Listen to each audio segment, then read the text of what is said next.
At Sheffield Vision Centre, we've been implanting multifocal lenses for years, and the happiest patients by a long way are patients that have had multifocal lens implants. And the main reason that they're happy is most of them, not all, most of them are free from glasses.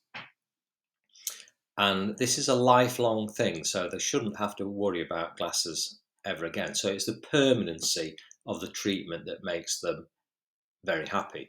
Laser eye surgery is a little bit different. Laser eye surgery for younger patients can remove the need for glasses or reduce the need for glasses, but things will change a little bit as you get older. With lens surgery, cataract surgery or lens surgery, it should be a permanent thing, but there are some negatives and some after effects that you do need to know about. So hopefully this will give you a little insight. The first thing about a multifocal lens, a true multifocal lens, is that it is a jack of all trades. So it's trying to focus in the distance and it's trying to focus near to, and it does both of these jobs really quite well. It's not quite as good for mid-range, so for arm's length focus, not quite as good. A lot of patients find they have to lean in a little bit closer in order to see clearly. So there are different types of multifocal lenses, and you can discuss with the surgeon which type of lens may be better for you. There are lenses that focus not so good for close work, but focus better at arm's length. So there are several options there. But the main thing to remember that any multifocal is a jack of all trades. So it will give you good distance vision. If everything goes to plan, you should have good distance vision.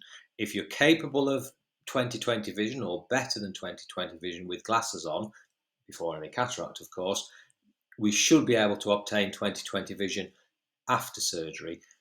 But it's not perfect. It's not absolute high definition vision. So you have to be a personality that can accept that appreciates the fact that hopefully you're free from glasses. You can see near to and far away, even if that far away vision is good, but not absolutely perfect. And the same is true for close work. Patients will read the smallest print that I have on my card as an optician, and I'm amazed and like, wow, fantastic. But they might say, yeah, but it's not perfectly clear. So that's the first thing. A multifocal lens will give you standard definition vision, good definition vision, but perhaps not absolute high definition vision.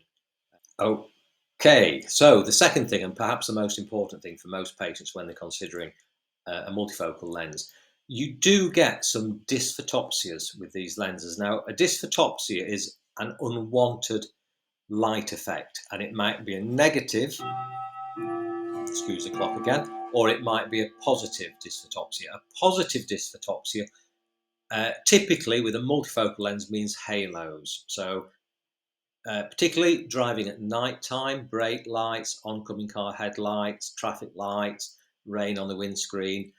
Multifocal lenses do cause some concentric haloing. Patients get used to it. Most patients get used to it. So we do have one or two patients who are unhappy with the halos, and we have a few patients who they're happy, but they choose not to drive at night because they've got a multifocal lens. Most patients come in at a couple of weeks and they might be a little bit unsure about driving at night. Generally, they come in at 2 months and they've just adapted to it. Now, we don't think those halos have gone. We think the brain has just adapted to them. They've become part of your vision. Lots of patients say that they've learned to look through the halos. So that's one of the small negatives of multifocal lenses. There are other types of lenses that might claim to reduce the haloing, but generally, if you reduce the haloing, you're likely not to get the same sort of visual performance. So a bifocal type of intraocular lens that might be good for distance, might be good for arm's length, may reduce the haloing a little bit, but you won't be able to read. So if you want a full multifocal lens, you will have to accept that there will be some degree of haloing. It's a small risk, but it's something you have to consider, and your personality comes into play here. If you're accepting of good, then multifocal lenses are perhaps for you. So we're now coming on to a third reason, a third negative. And I suppose this is a negative more so of just private refractive surgery. because it's not cheap. And your expectations are going to be high. If you're paying privately for surgery, more often than not, you're wanting to reduce your dependency on glasses, if not remove the need for glasses altogether, and you're paying a lot of money to try and achieve that. With the best will in the world, the most accurate measurements, the best surgeon, it's very difficult to achieve perfection. You hardly ever achieve perfection. What we're trying to achieve is a really good result that you're happy with. And we will work in Sheffield Vision Centre. I think we work harder than perhaps anywhere else in the country to try and obtain that satisfaction for you. If we don't obtain that satisfaction, if we're both disappointed, then we do have options. Usually this is laser refractive surgery, and there's no additional cost when you've already paid privately for the lens surgery.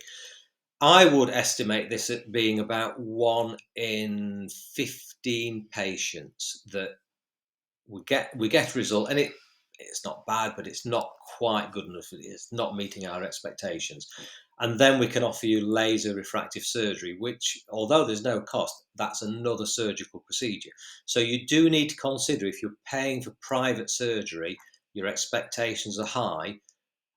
To allow us to meet those expectations, your journey might be longer than you expect it to be. Lens replacement surgery, cataract surgery, even the next day, you probably wake up and go, yeah, this is great, I can see reasonably well, and your vision improves really quite quickly. But if we get a disappointing result, so let's say 1 in 15, then we may even have to give you free temporary glasses just while we're waiting for that initial surgery to settle, and then we can proceed with laser refractive surgery. Part of the consultation process is always considering laser refractive surgery. So if we look at your eye and we think you're not suitable, the eye might be too dry, the cornea might be too thin. If we think you're not suitable for laser refractive surgery, we need to tell you this in the consent process. So that creates an issue for us, because we've got to get that lens surgery, that cataract surgery, absolutely spot on. And we will try our best to do that, but this is surgery. I'm sure you'll understand.